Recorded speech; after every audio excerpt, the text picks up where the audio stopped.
20 कहाँ है? 21 को कैंप लगना शुरू हुआ, अब 21 आई कहाँ है? हमने तो कार्यक्रम आरंभ कर दिया। तो एक देखिए, एक सृष्टि बनी तो गई। और कितना सुंदर रहता है कि जब यहां से चलेंगे तो कंप्लीट डिटैचमेंट, चल पड़े, ठीक है, कुछ बनाया और निकल पड़े।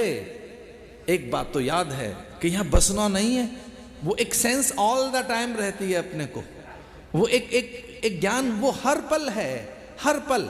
मुझे नहीं, आपको भी, यहाँ बसने नहीं आए, यहाँ हमेशा नहीं रहना है, ये घर नहीं है, यहीं पर नहीं रहना है। फिर भी जहां रहना है उसे अच्छे ढंग से रहें, सुंदर ढंग से रहें, जैसे रहना है उसमें अच्छे ढंग से रहें। ये एक जो क्रिएटिविटी यहां पर है, ये जो एक रचनात्मकता, सृजनात्मकता यहां जो एक है, ये एक निर्माण करें सुंदर।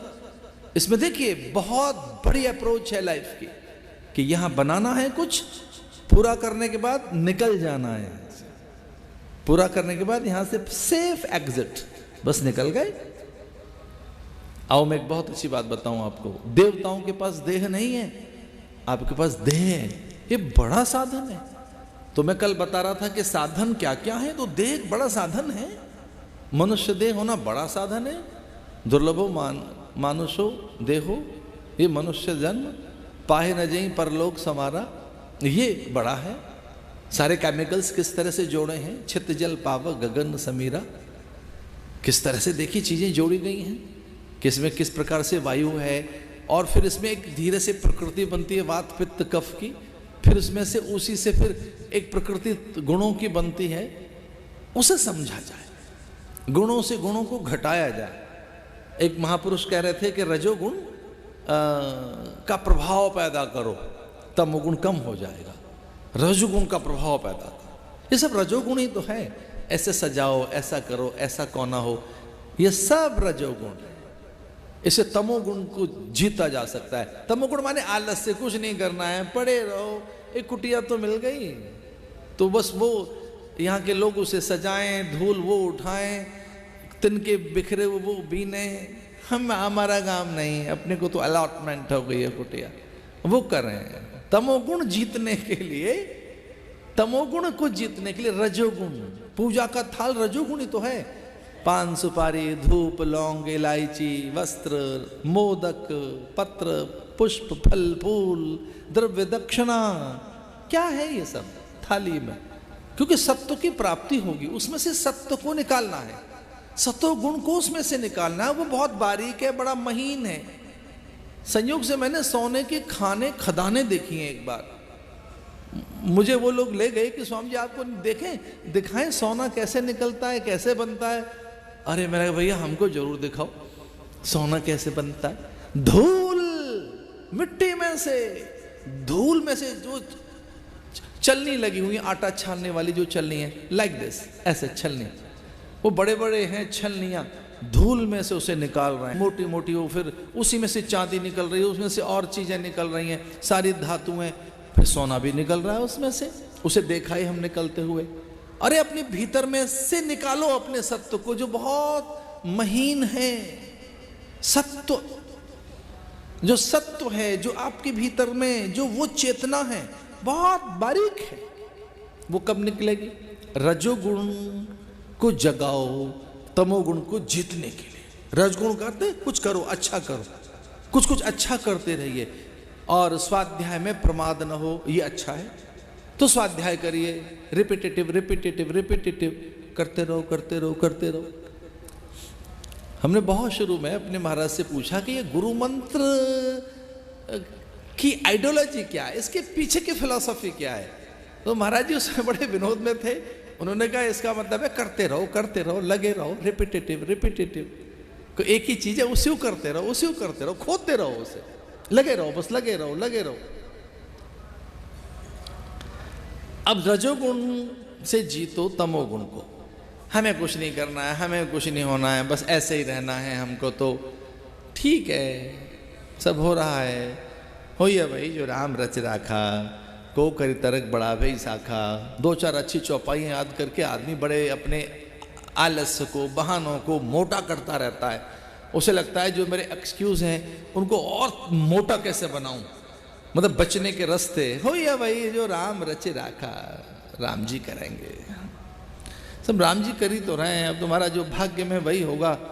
तो एक प्रकार से जो विचार को जगाने की बात है, उसमें से नयापन लाने की बात है, वो खो जाती है कहीं।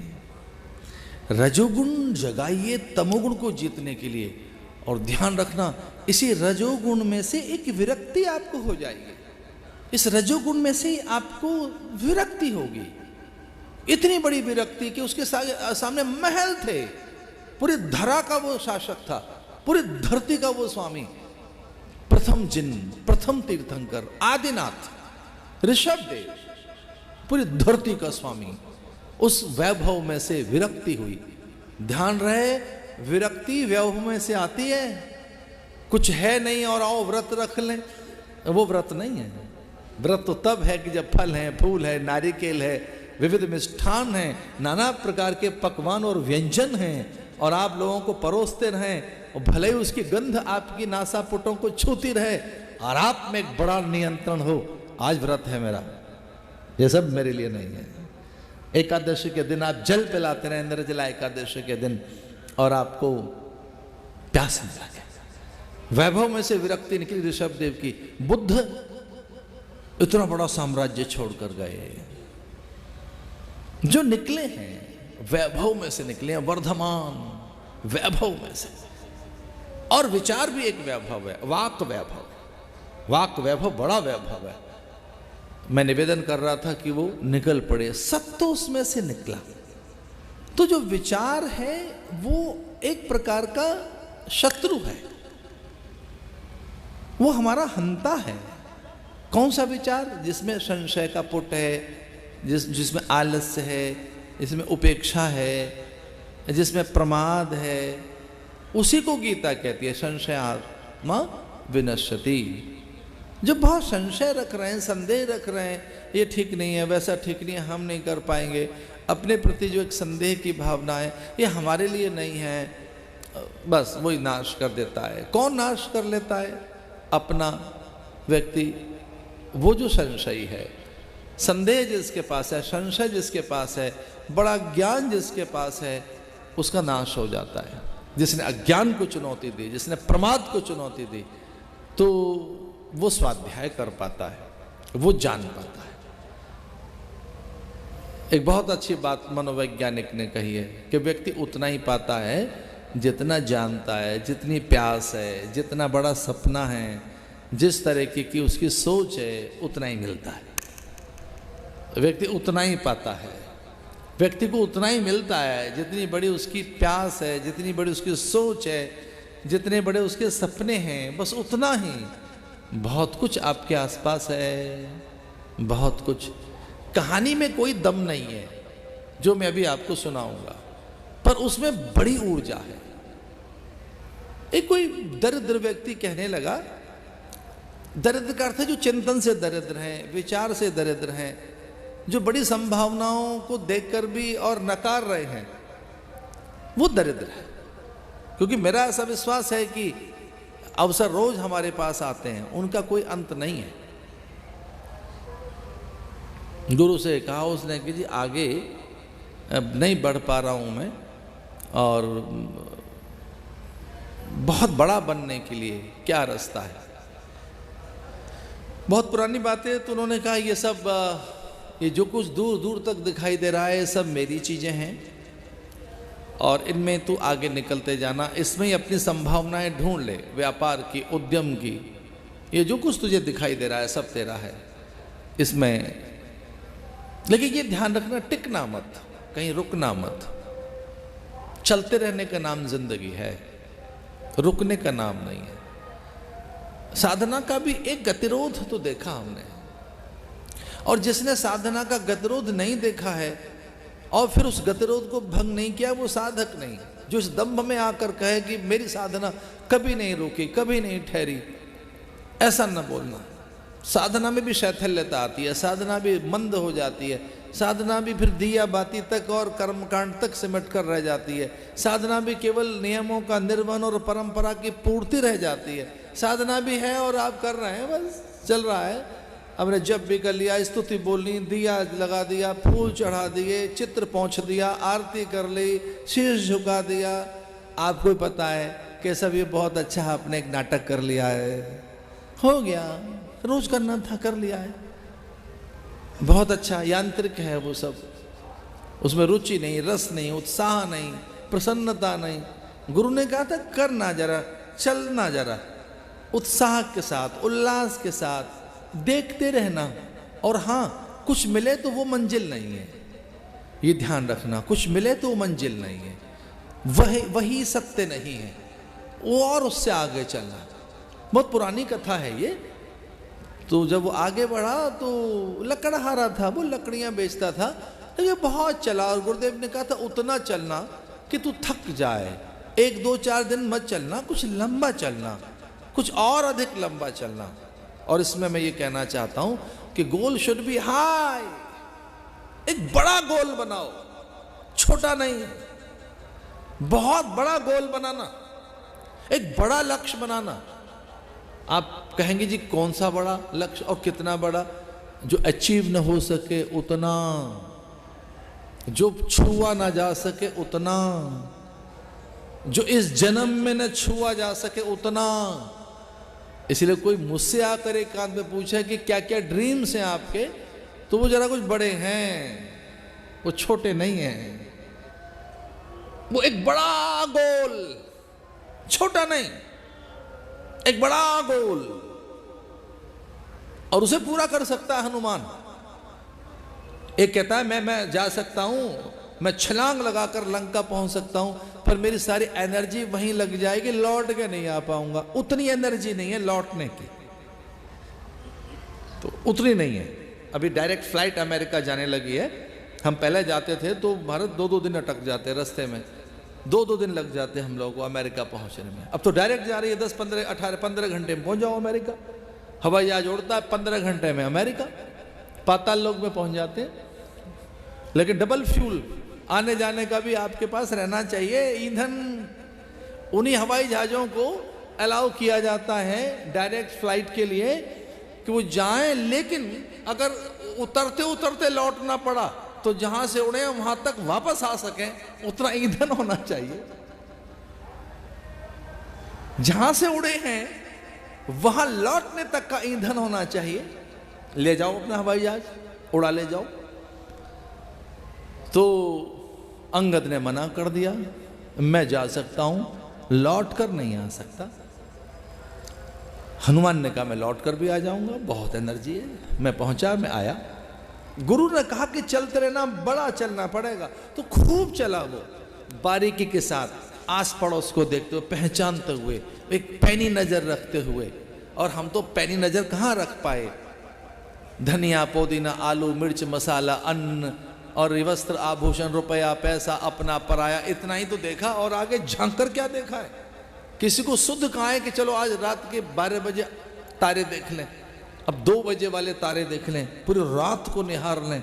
फुर्सत किसे है रात देखने की, रात की चुप्पी और उसका सन्नाटा सुनने की, रात की गंध को अनुभूत करने की, जो रात का सौंदर्य उसके साथ आत्मसात होने की फुर्सत किसे है। आसपास के बाग बगीचे में घूमकर चले आते हैं लोग, उन्हें पता ही नहीं है। कुछ लोग जाते हैं मंदिर में दर्शन करने, कराए, हाँ कराए, पूछो पोशाक कैसी थी ठाकुर की, पता नहीं, नीली पीली कैसी थी, मुकुट कैसा था, उन्हें पता ही नहीं है। वहाँ की पूजा के पात्र कैसे थे, दीप जल रहा था कि नहीं, पीछे क्या था, पिछवाई क्या थी, गुम्बद कैसा था, द्वार कैसा था, ध्वजा कैसी थी, भित्तियाँ कैसी थी, स्थापत्य कैसा था, वास्तु कैसा था, शिल्प वहाँ का कैसा, किस ढंग से आराधना का क्रम है। जिस मंदिर में गए वहाँ पुजारी क्या कर रहा था, कुछ पता नहीं। अपने को तो परिक्रमा करनी है 108, दर्शन करके चले आए। चौकन्नापन नहीं, थोड़ा चौकन्नापन के साथ जाना। तो वो चला और उसे चंदन का बगीचा मिला, थक गया था वो, चंदन का बगीचा, और उसे लगा कि बस अब यही मंजिल है। चंदन का बगीचे से वो बिजनेस उसने किया, व्यापार किया, बड़ा फलीभूत हुआ व्यापार। लेकिन गुरु ने कहा था रुकना नहीं है, आगे बढ़ना है। तो फिर और आगे बढ़ा तो वो चांदी सोने की खदानें मिलने लगी उसे, और बहुत बड़ा उसने एक वैभव खड़ा कर लिया। लेकिन गुरुदेव ने कहा था ठहरना नहीं है, वो मंजिल नहीं होगी।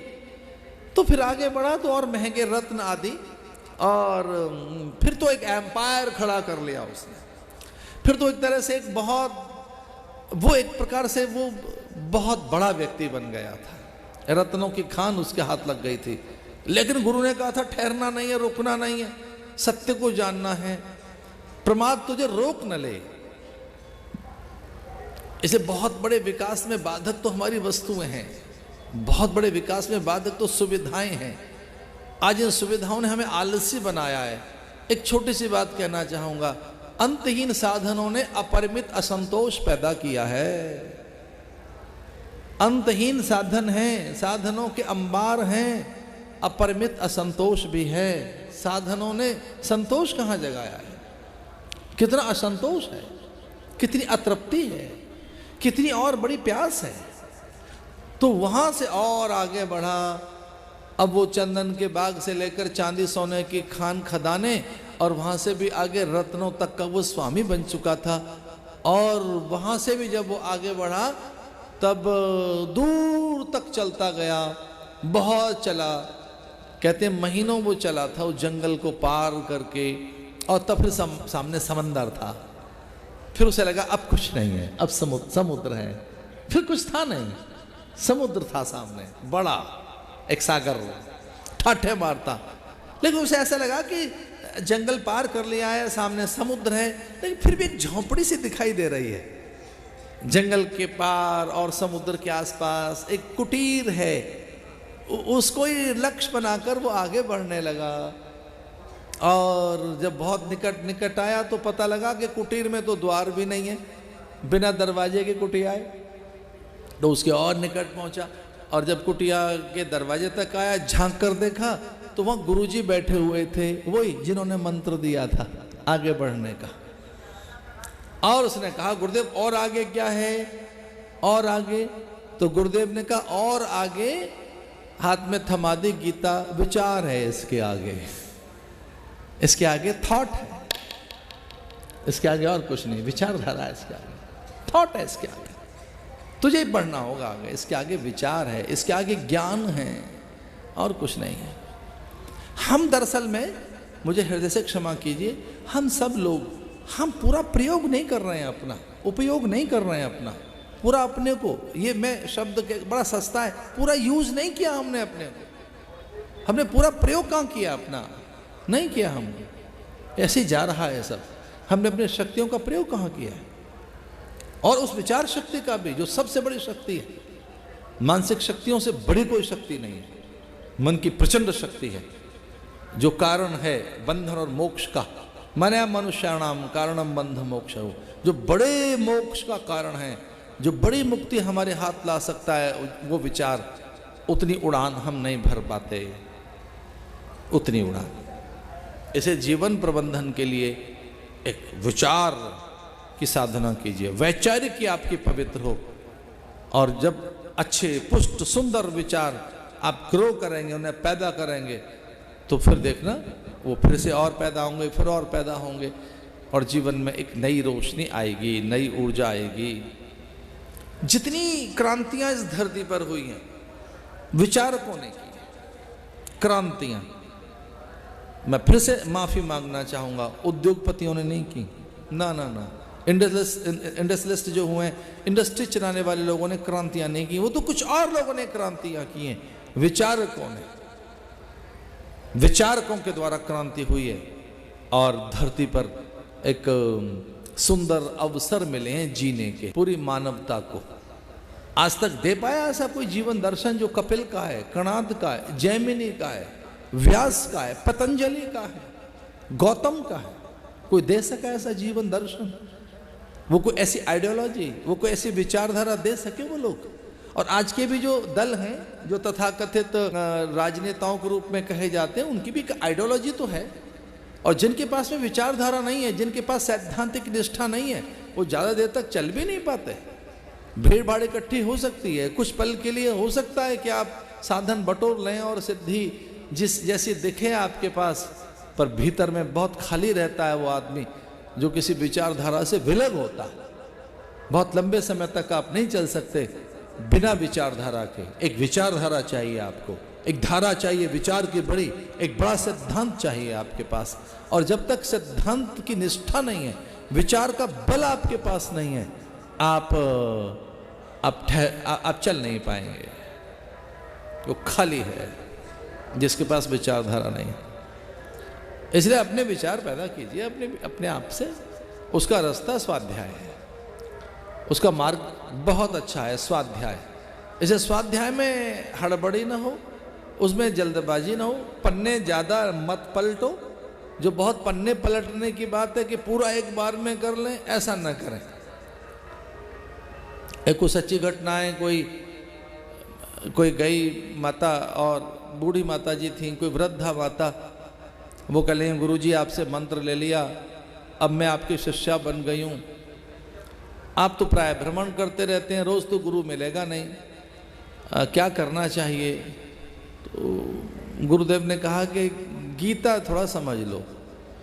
गीता, हताश जब व्यक्ति हो जाता है, निराश हो जाता है, थक जाता है, संशय उसके पास आए, गीता काम देती है। आप गीता पढ़ लेना। महाराज मैं तो निरक्षर हूँ, संस्कृत मुझे आती नहीं है, मैंने गीता देखी तक नहीं है, मैं कैसे पढ़ूंगी? गुरुजी ने कहा फिर किसी विद्वान ब्राह्मण के पास चले जाना और जो गीता जानता हो घर में बुला लेना, आप तो बहुत संपन्न हैं। और गुरुदेव ऐसा कहकर चले गए। वो वृद्धा माता पड़ोस में गई पंडित जी के पास और कहने लगी पंडित जी हमारे घर गीता ही पढ़ दीजिए। चौक पूर लिया, बंधनवार लगाए, कलश रख लिया, दीप जलाकर बैठ गई माता। पंडित जी का आसन बिछा गीता सुना दीजिए। पंडित जी ने गीता आरंभ की। धर्म क्षेत्रे कुरुक्षेत्रे संवेतायुत्सव मामगा पांडवा शैव किम कुरुवत संजय। ये माता जी पहला श्लोक है। तो बोले महाराज इसका उत्तर, बोले एक एक अध्याय सुनाएंगे। पंडित जी ने कहा कि ना एक अध्याय नहीं, एक एक आखर समझाइए। पहला बताइए क्या, पहला क्या है? धर्म क्षेत्रे। पहला क्या है? धर्म क्षेत्रे। ये क्या है पंडित जी इसका? बोले ये जीवन ही धर्म क्षेत्र है, इससे धर्म क्षेत्र है, ये जीवन ही धर्म क्षेत्र है और यही कुरुक्षेत्र है। धर्म क्षेत्रे कुरुक्षेत्रे, ये धर्म क्षेत्र कुरुक्षेत्र है। यहाँ धर्म अधर्म का निर्णय होता है। ये शरीर ही ऐसा है, इसलिए धर्म कर लेना चाहिए। इसे कुरुक्षेत्र मत बनाओ, इसे रण क्षेत्र समर क्षेत्र मत बनाओ, इसे युद्ध क्षेत्र मत बनाइए। ये धर्म है, धर्म का मैदान है ये। जितना हो सके धर्म करो। तो पंडित जी की बात सुनकर वृद्धा को ज्ञान हो गया और उसने कहा पंडित जी गीता बंद कर दीजिए। कि अरे आगे तो सुनो। बोले बस हो गया काम। उस पर दक्षिणा रखकर पंडित जी को कहा विदा हो जाओ, मेरा काम बन गया, मुझे तो जानना था, मिल गया। धर्म क्षेत्र, धर्म करना चाहिए, धर्म करना चाहिए। एक विचार जिस दिन कौंध गया आपको कि मुझे कुछ अच्छा करना चाहिए, आप गलत कर ही नहीं सकते, कभी नहीं कर सकते, आप कभी गलत नहीं कर सकते। इच्छा शक्ति का अभाव है, संकल्प शक्ति का अभाव है। अच्छे विचार आपके पास नहीं है तो गलत हो जाता है।